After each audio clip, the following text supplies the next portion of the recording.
Japanese have attacked Pearl Harbor by air. Ask not what your country can do. President Kennedy has been shot. One small step for man. These truths to be self-evident that all men are created equal. Mr. Gorbachev, tear down this wall.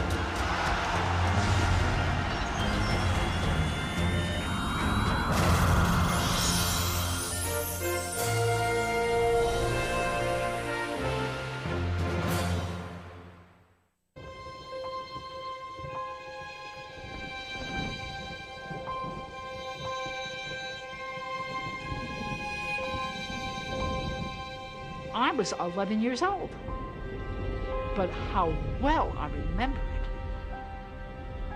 It was like the skies had grown dark, thunder, and all of a sudden faces were tragic, and people were walking around in the hallways of our building and in the streets with inquiring eyes and saying, has it happened to you? Has it happened to us? What is happening?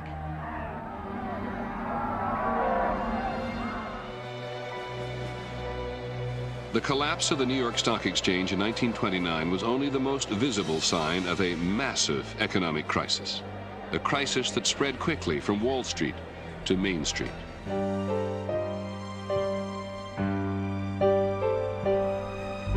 Every day produced more bankruptcies, more layoffs, more people with less money in their pockets.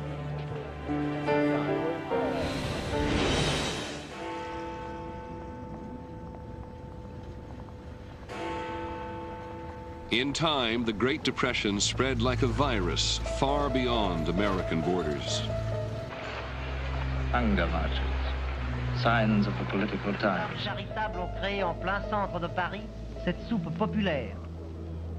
In Germany, the situation was becoming dangerous. The Depression only made worse the already harsh conditions brought on by Germany's loss in World War I. The first time I saw the Nazis, they marched around in town with brown shirts on. They had proper uniforms, and they had music, and they had flags. And I remember how it impressed me, something military. And we children, we ran along them and tried to sing their songs. The leader of the Nazi movement knew instinctively that Germany's suffering was his opportunity. Adolf Hitler told the demoralized Germans that he could cure what ailed them.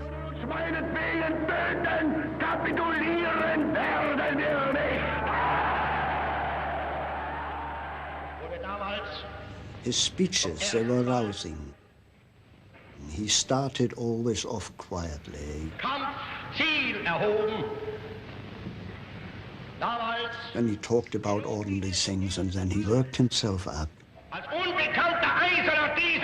saying something like, our enemies, they think we are the footmen of the world, and I promise you, I will erase all that. We demand our place in the sun, which is rightly ours, and I will lead you there. I will lead you there, I promise it. We had tears in our eyes.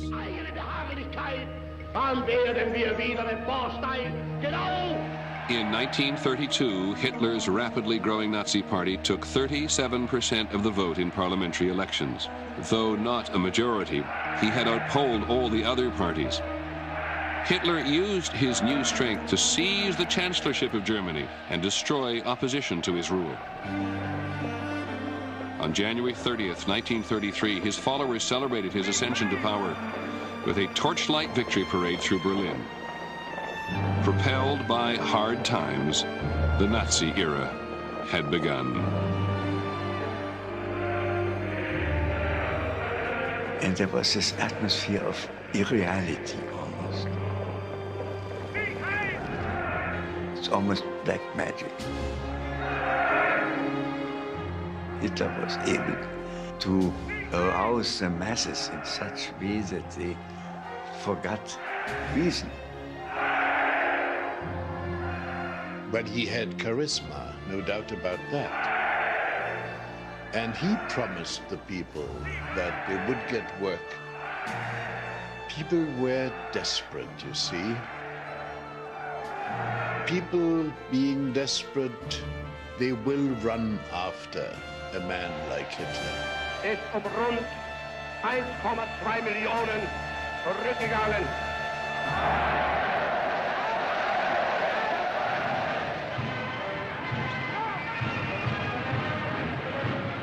1932 was also a year of decision for Americans. Republican President Herbert Hoover campaigned for re-election, only to find that everywhere he went, his name had become synonymous with failure. Shanty towns of unemployed men were now called Hoovervilles. Newspapers were Hoover blankets.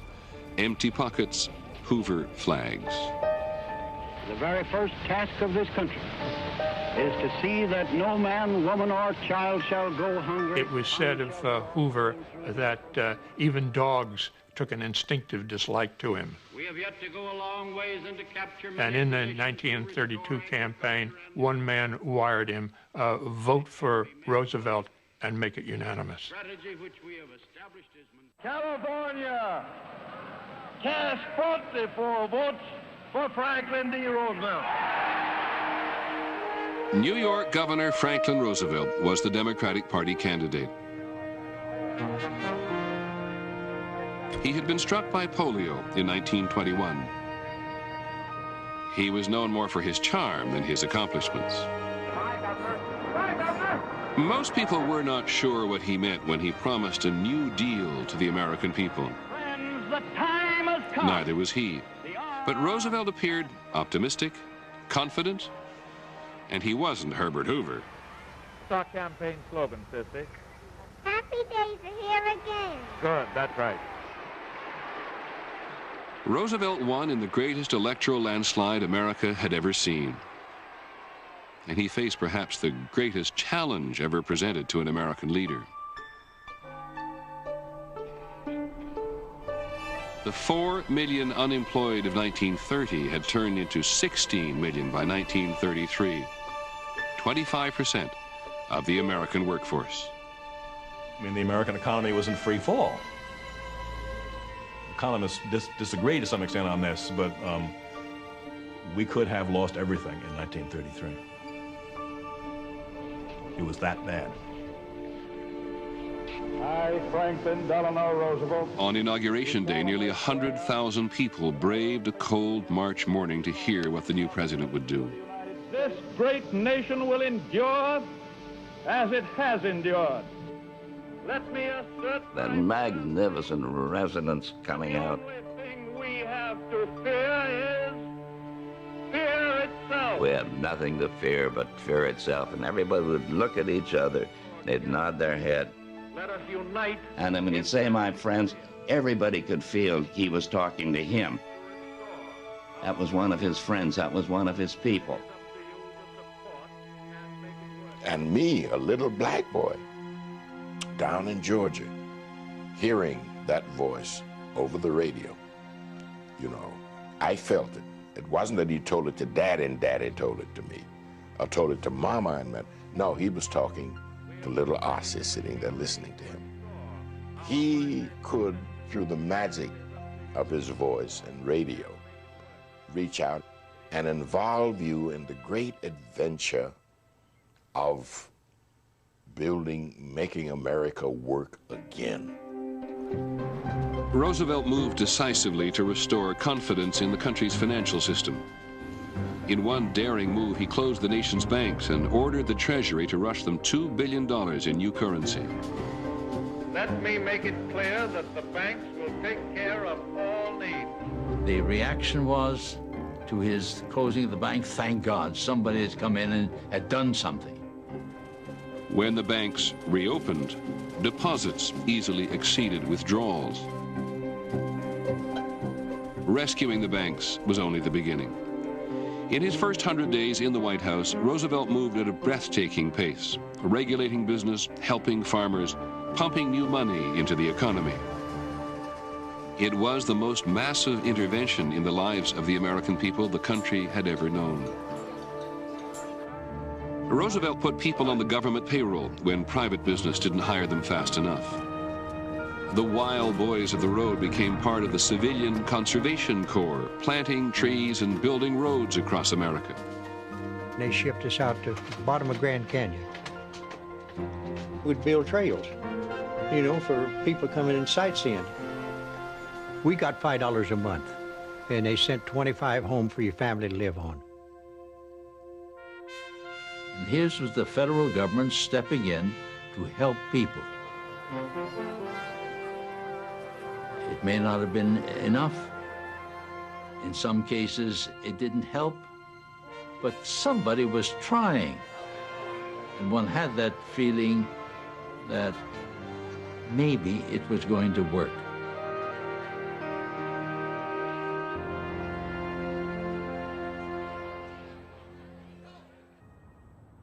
In the 4 years since President Roosevelt had taken office, America had experienced a revolution, and it had been led by the president himself.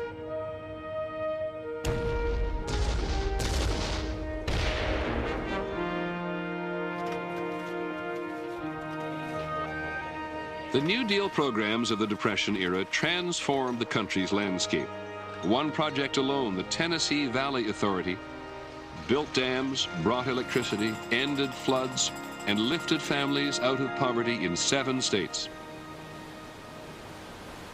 But as he took office for his second term in January 1937, Roosevelt's New Deal still had not completely overcome the Depression in America.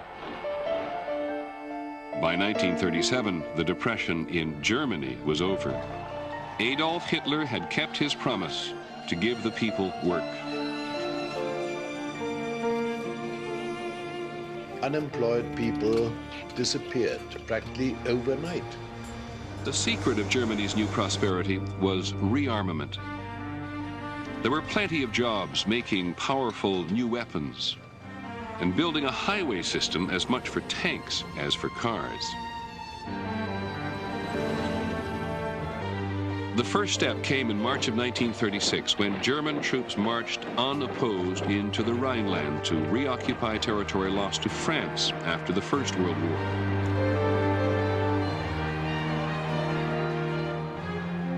He was leading us to the place of the sun. Now Adolf Hitler would try to keep another promise to the German people: to build a new German empire. One, he said, that would last 1,000 years.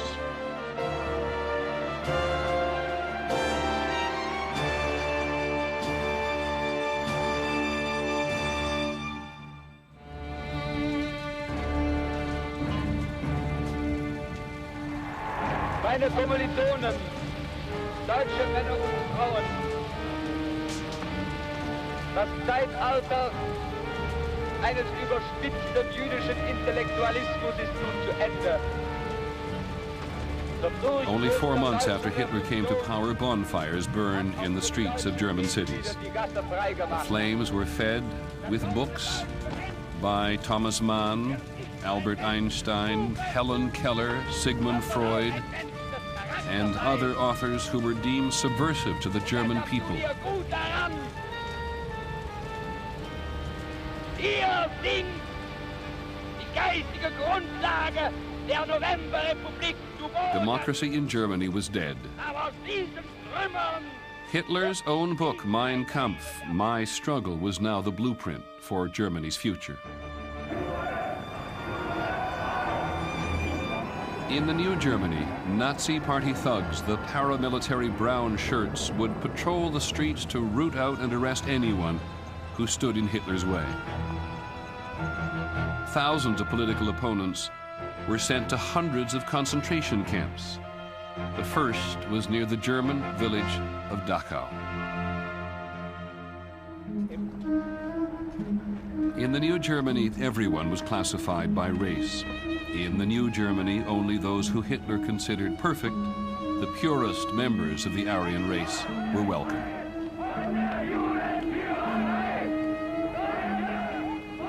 The main undesirable group Jewish people, the Jews. We were being told that the Jews, they are behind everything which is bad in Germany. There was a lot of propaganda against the Jews. There were no longer any normal newspapers. Most of them were Nazi. You saw headlines, the Jews are criminals, the Jews are vermin, they must be killed, they must be ousted.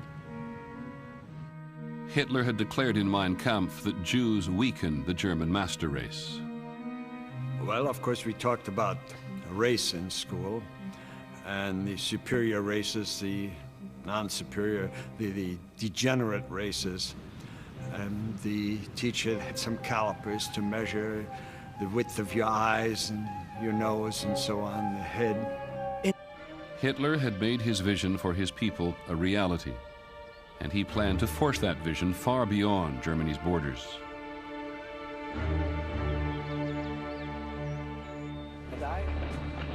On March the 12th, 1938, Hitler made good on his plan.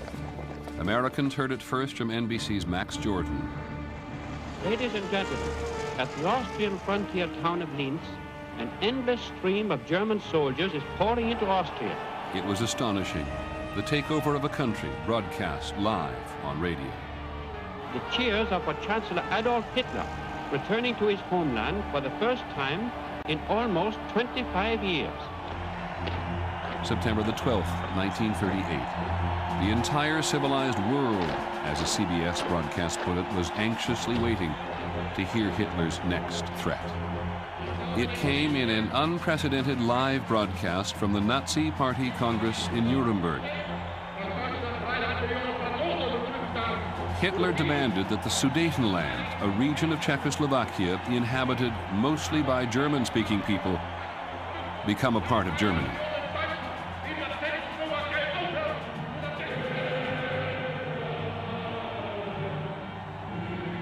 War now seemed inevitable. In Britain, nervous citizens began to build bomb shelters. In France, army reserves were called up. And then, only 24 hours before Hitler's promised invasion of Czechoslovakia, Prime Minister Chamberlain once again flew to Germany. At a meeting in Munich with Hitler and Italy's Benito Mussolini, Chamberlain abandoned the Sudetenland to Germany in return for what he called peace in our time. Hitler gave his word that there would be no more territorial claims. Chamberlain flew home to a hero's welcome from a Britain anxious to avoid another conflict after the devastating slaughter of World War I only 20 years earlier. And here is the paper which bears his name upon it as well as mine. As symbolic of the desire of our two peoples never to go to war with one another again.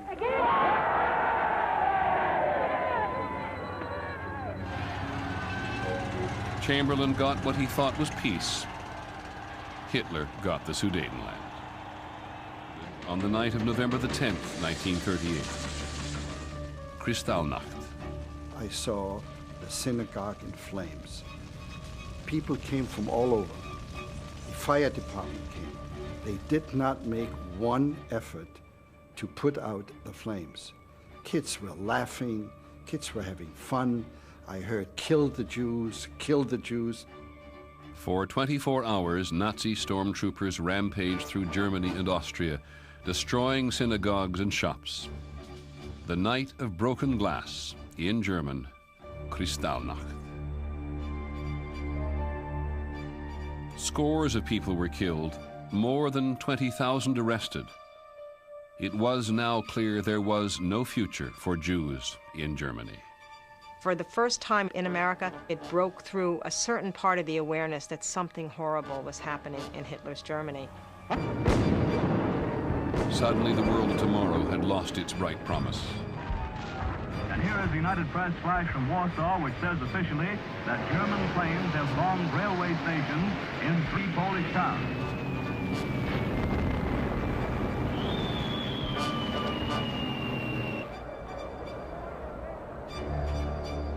I am speaking to you from the cabinet room at 10 Downing Street.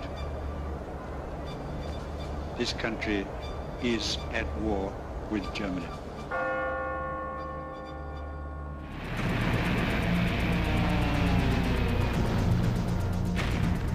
In the spring of 1940, Hitler turned his blitzkrieg, his lightning war, against the countries of Western Europe.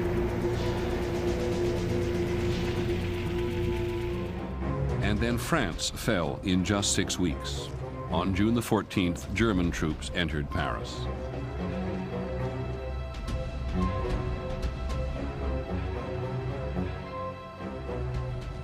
Even as France collapsed, German planes started to attack Britain, the last democratic stronghold in Europe. But as a beleaguered Britain became freedom's last holdout in Europe, full American involvement became increasingly inevitable. And I used to say to myself, you mean to tell me we've got to go up against those guys? It wasn't a very pretty picture.